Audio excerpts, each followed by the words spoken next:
18ஆம் அத்தியாயம். கொற்றவை கூத்தின் 3ஆம் நாள். கூட்டத்தின் அளவு பாதிதான் இருந்தது. தரையில் எவரும் உட்காரவில்லை. 3 அடிகளுக்கு மேல் இருக்கும் திட்டுகளிலும் மரக்கட்டைகளிலும் தான் உட்கார்ந்திருந்தனர். இந்த மலையெங்கும் இருக்கும் பாம்புகள் என்றைய கூத்தை கேட்கின்றன என்பது நம்பிக்கை. ஆடுகளத்தின் முன் ஒரு பானை நீளத்துக்கு 2 கை அகலத்துக்கும் மரக்கட்டைகளை அடுக்கி அதில் நெருப்பை பற்ற வைத்துக் கொண்டிருந்தனர். பற்றிய நெருப்பு 4 முனைகளிலிருந்தும் மெல்ல பரவி கொண்டிருந்தது. வழக்கமாக கபிலரின் முகக்குறிப்பு அறிந்தே விளக்கம் சொல்லும் பாரி இமை மூடாமல் நடப்பதை பார்த்து கொண்டிருந்தான். அடுக்கி வைக்கப்பட்ட எல்லா கட்டைகளிலும் நெருப்பு பற்றியது. தழல் மேலேறத் தொடங்கியது. சற்று நேரம் கழித்து கபிலர் கேட்டார், இங்கு என்ன நடக்கிறது? பாம்புக்கு நீர் கொடுக்கும் நாகரவண்டுகள் இன்னும் வந்து சேரவில்லை. கபிலர் சுற்றுமுற்றும் பார்த்தார். சுழல் வழக்கம் போல் இல்லை. நாகர்குடிபாணன் பகுளி என்ற பறையை இசைக்கத் தொடங்கினான். அதன் ஓசை சன்னமாக வெளிவந்தது. கபிலர் இசைப்பவனையே உற்று பார்த்து கொண்டிருந்தார். சிறிது நேரத்துக்கு பிறகு பாரியிடம் கேட்டார், நாகரவண்டுகள் வந்துவிட்டனவா? அவை வந்த பிறகுதான் ஆட்டம் தொடங்கியது. எங்கே, யார் ஆடுவது என கேட்டார் கபிலர். உற்று பாருங்கள், நெருப்பின் பின்புறம் என்ன நடக்கிறது என்று. கபிலர் சற்றே கூர்ந்து கவனித்தார். நெருப்பின் பின்புறம் வளைந்தும் நெளிந்தும் 2 உருவங்கள் ஆடிக்கொண்டிருந்தன. எரியும் தழலுக்கு பின்புறம் இருளின் அசைவுகள் போலவே இருந்தன. கை புடர்த்தாடும் துணுங்கை ஆட்டம் என்றான் பாரி. அவர்களை நாம் பார்க்கக்கூடாது என்பதற்காக நெருப்பு மூட்டப்பட்டிருக்கிறதா என்று கேட்டார் கபிலர். இல்லை, சிறிது நேரத்துக்கு பிறகு அவர்கள் நெருப்புக்குள் இறங்கி ஆடுவார்கள் என்றான். நெருப்பு எரிந்து முடிந்த பிறகு கங்குகளின் மீது ஆடத்தான் இந்த ஏற்பாடு என புரிந்து கொண்டார் கபிலர். பின்புறம் ஆடுபவர்களின் உடல் மொழி மாறியது. பாம்பு துள்ளல் தொடங்கியது. நாகக்குடியன் கதையை பாணன் தொடங்கினான். எருக்கு மலையை சேர்ந்த நாகர்கள் தான் இந்த மலைத்தொடரில் மிகவும் பழமையான குடிகள். நாகம் இவர்களின் சொல் கேட்கும். இவர்களின் வாசனை அறிந்து விலகிச் செல்லும். இவர்களால் நாகத்தை கட்டுப்படுத்த முடியும் என இவர்களை பற்றிய பலவிதமான கதைகளை இந்த மலை முழுவதும் உண்டு. தேரிமலையின் அடிவாரத்தில் சேரலர் என்ற ஒரு குலம் உண்டு. எருக்குமலையும் தேரிமலையும் ஒரே மலைத்தொடரின் 2 வகை பகுதிகள். எருக்குமலை தேரிமலையை விட மிக உயர்ந்து பறந்தது. அந்த மலையின் மீதுதான் நாகர்கள் இருந்தனர். தேரிமலையின் அடிவாரத்தில் சேரலர் இருந்தனர். சேரலர் குடி மலையடிவாரத்தின் சமதளத்தில் இருந்ததால் வேளாண்மை, வணிகம் என தங்களின் செயல்களை விரைவாக பெருக்கியது. வளமும் கூடியது. பெருஞ்சேரல்தான் அந்த குலத்தின் தலைவனாக இருந்தான்.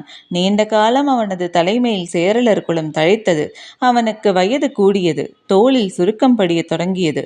ஒரு நாள் அவனது ஊர் மன்றலில் குடக்கூத்து நடந்து கொண்டிருந்தது.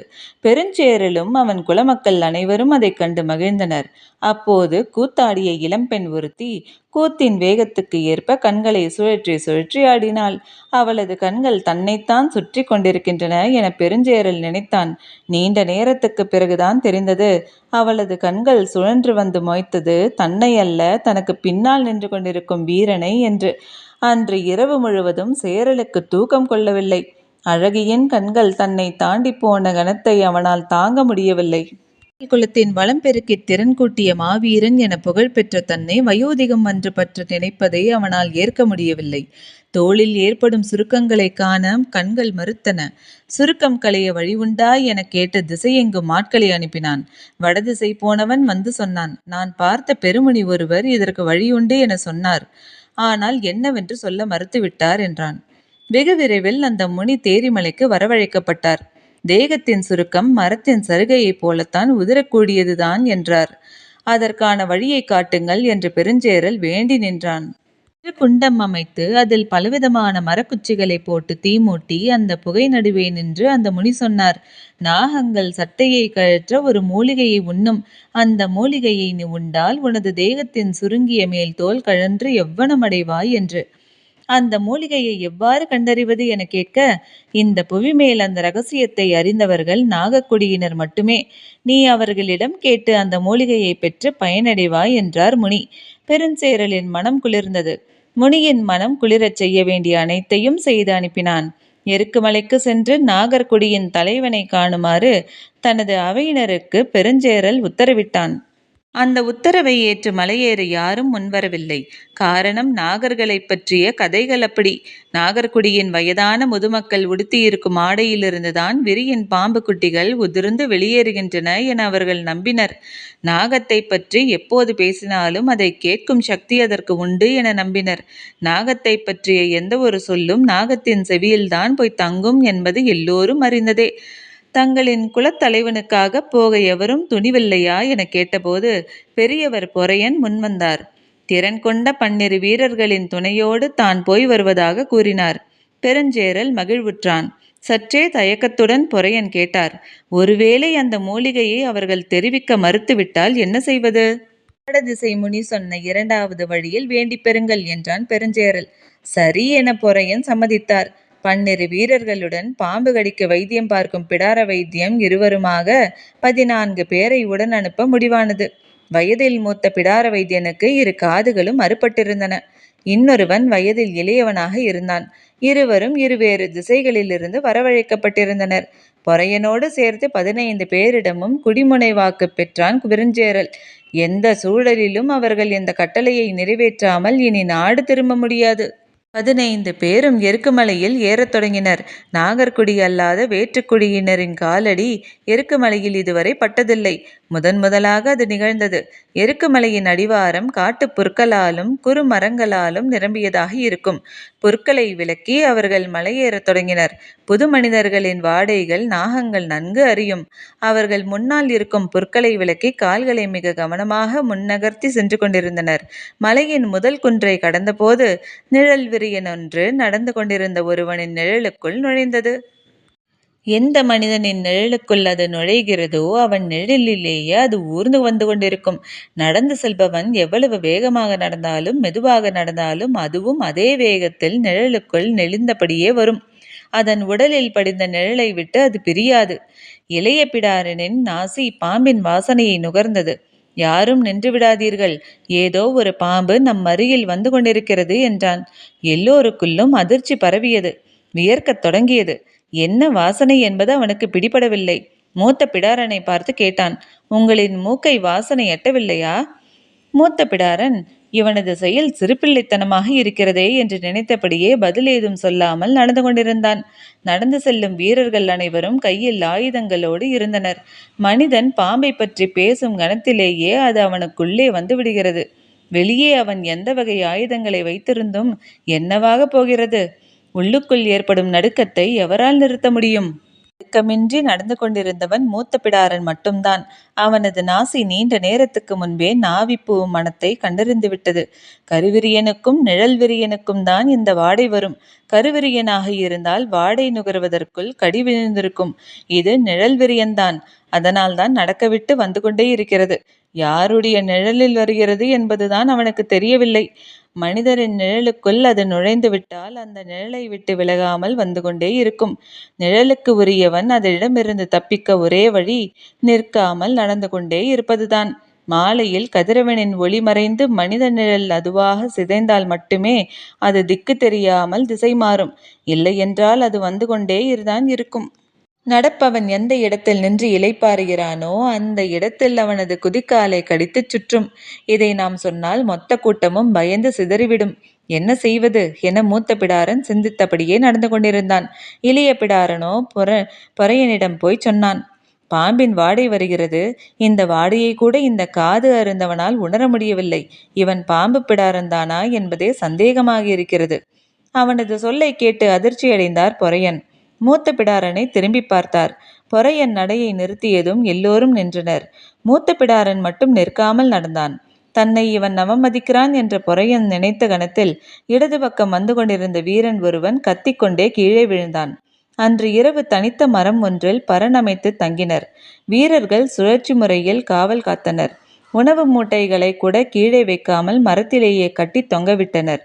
நடந்ததை மூத்த பிடாரன் விளங்கிய போது இளைய பிடாரன் வணங்கி மன்னிப்பு கோரினான். மறுநாள் விடிந்தது. பாம்பு பெரும்பாலும் காலையிலும் மாலையிலும் தான் இறைமேயும். எனவே வெயில் நன்கு மேலேறிய பிறகு நடக்கலாம் என்றான் மூத்த பிடாரன். அதன்படியே அவர்கள் பொறுத்திருந்து நடந்தனர். வீரர்கள் எல்லோருக்குள்ளும் அச்சம் அப்பி கிடந்தது. மூத்த பிடாரன் முன் சென்று கொண்டிருந்தான். வீரர்களுக்கு நடுவில் பொறையனும் இறுதியில் இளைய பிடாரனும் நடந்தனர். பாம்புகளின் விதவிதமான தடங்கள் நெடுங்கி கிடந்தன. தொலைவில் இருந்த புதரில் மேல் பெருங்கிளையைப் போல கழுத்தை நீட்டி பரப்பவற்றை மேய்ந்து கொண்டிருந்தன ஏதோ ஒன்று. பின்னால் நடந்து கொண்டிருந்த வீரன் ஒருவன் அதை பார்த்து கை காட்டினான். இளைய பிடாரன் அதை உற்று பார்த்தான். அது கட்டையா அல்லது பாம்பா என்பதை அவனால் உணர முடியவில்லை. ஒரு கல் எடுத்து அதை நோக்கி வீசினான். அது மெல்ல திரும்பியது. முன்னால் போய்கொண்டிருந்த மூத்த பிடாரனிடம் சத்தம் போட்டு சொன்னான். அதற்கு மூத்த பிடாரன், உனது காதுகளை அறுத்தால் ஒழிய உனக்கு புத்தி வராது என்றான். அப்போதுதான் புரிந்தது, அவன் ஏற்கனவே அதை பார்த்து விட்டான் என்று. பதில் சொல்லியபடியே நடக்கும் வேகத்தை 2 மடங்கு கூட்டினான் மூத்த பிடாரன். ஏதோ ஒரு ஆபத்து வரப்போகிறது என்பதை எல்லோரும் புரிந்து வேகம் கொண்டனர். இளைய பிடாரன் வீரர்களை கடந்து சற்று உள்ளே போய்விட முயன்ற போது அவனுக்கு முன்னால் சென்று கொண்டிருந்த வீரர்கள் காலிலே குச்சி குத்திவிட்டது என்று சொல்லி கீழே உட்கார்ந்தனர். அவ்வாறு உட்கார்ந்த 4 பேரும் அதன் பிறகு எழுந்திருக்கவே இல்லை. ஒரு கட்டை விரியன் இருந்தால் அதை சுற்றி எண்ணற்ற குறுவிரியன்கள் இருக்கும் என்பது கூடவா உனக்கு தெரியாது? தேன்கூட்டை கலைப்பது போல புதரில் கிடப்பவற்றை கல்வீசி கலைத்து விட்டாயே என்று சொல்லிக்கொண்டே இளைய பிடாரனது காதோரத்தின் சிறு பகுதியை அறுத்தான் மூத்த பிடாரன். இளைய பிடாரன் வலியால் கத்தினான். ஆனால் 4 வீரர்களின் மரணத்துக்கு தான் காரணமாகிவிட்டதால் தண்டனையை ஏற்றான். போன்ற காரணங்களுக்காக சிறுக சிறுக அறுத்து 2 காதுகளையும் முழுமையாக இழந்து நிற்பவன்தான் மூத்த பிடாரன். காதுகளற்ற அவனது தோற்றத்துக்கு பின்னால் எத்தனை வகையான பாம்புகளை பற்றிய அறிவு இருக்கும் என்பதை இளைய பிடாரன் அப்போதுதான் உணர்ந்தான். 3 1 பங்கு வீரர்களை 2ஆம் நாளிலேயே இழந்தனர். நாகக்குடியினரின் வாழ்விடத்துக்கு செல்ல 6 நாட்கள் ஆகும் என்று முன்னோர் சொல்ல கேட்டுள்ளனர். அங்கு சென்று சேரும்போது எத்தனை பேர் உயிரோடு இருப்போம் என்ற அச்சம் எல்லோரையும் ஆட்கொண்டது. 3ஆம் நாள் காலை பொழுது கழிந்த பிறகு நடக்க ஆரம்பித்தனர். ஒருவருக்கொருவர் எந்தவித பேச்சும் பேசவில்லை. சற்றே பெரும் மரங்கள் இங்கொன்றும் அங்கொன்றுமாக இருக்கும் காடு அது. வழக்கத்தை விட கூடுதல் அச்சம் உள்ளுக்குள் ஆட்டிக்கொண்டிருந்தது. 5 பேர் மரணித்துள்ளனர். வாயில் நுரை தள்ளி, உடல் நீளம் பூத்து, கால் விரல் சுருண்டு இழுத்து என மரணத்தின் இறுதி வடிவங்கள் நினைவிலிருந்து அகல மறுத்தன. முன்னால் நடந்து கொண்டிருந்த மூத்த பிடாரன் கீழே பதிந்து கிடக்கும் தடத்தை பார்த்ததும் நடையை நிறுத்தினான். எல்லோரும் இடம் விட்டு அசையாமல் அப்படியே நின்றனர். அவன் குனிந்து மண்ணில் இருக்கும் நெளிவுகளை உற்று பார்த்தான். பின்னால் இருப்பவர்களுக்கு என்ன செய்வது என புரியவில்லை. நின்றால் நிழல் விரியன் குதிக்காலை கவ்வும், பேசினால் குருவிரியன் செவிக்கு எட்டும். என்ன செய்வது என புரியவில்லை. ஆயுதங்களின் பிடி வழுக்கும் அளவு வீரர்களின் உள்ளங்கை வியர்த்தது. மூத்த பிடாரன் அந்த தடத்தை பார்த்தபடி அது போன திசையில் இன்னும் சிறிது தொலைவு புற்களை விலக்கி உள்ளே போனான். அவன் எதுவும் சொல்லாததால் பதற்றத்தின் வேகம் கூடிக்கொண்டே இருந்தது.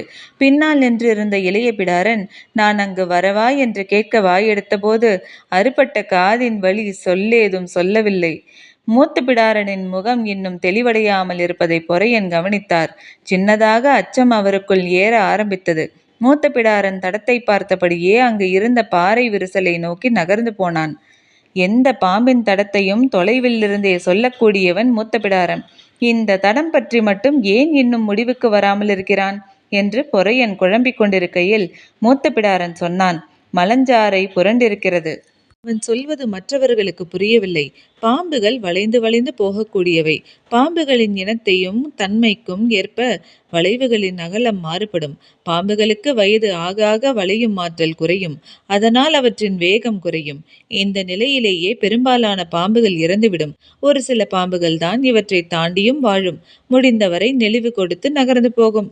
மிகவும் வயதானால், அதாவது மனிதன் 100 வயதை எட்டுவதைப் போல பாம்பும் பெரும் வயதை அடைந்தால் அதன் உடல் பாதியளவுக்கு சுருங்கிவிடும். அதனால் நெளிந்தபடி நகர முடியாது. உடலை முறுக்கி புரளத் தொடங்கும். அப்படியே இடதுபுறமும் வலதுபுறமாக புரண்டு புரண்டுதான் இடத்துக்கு கடக்கும்.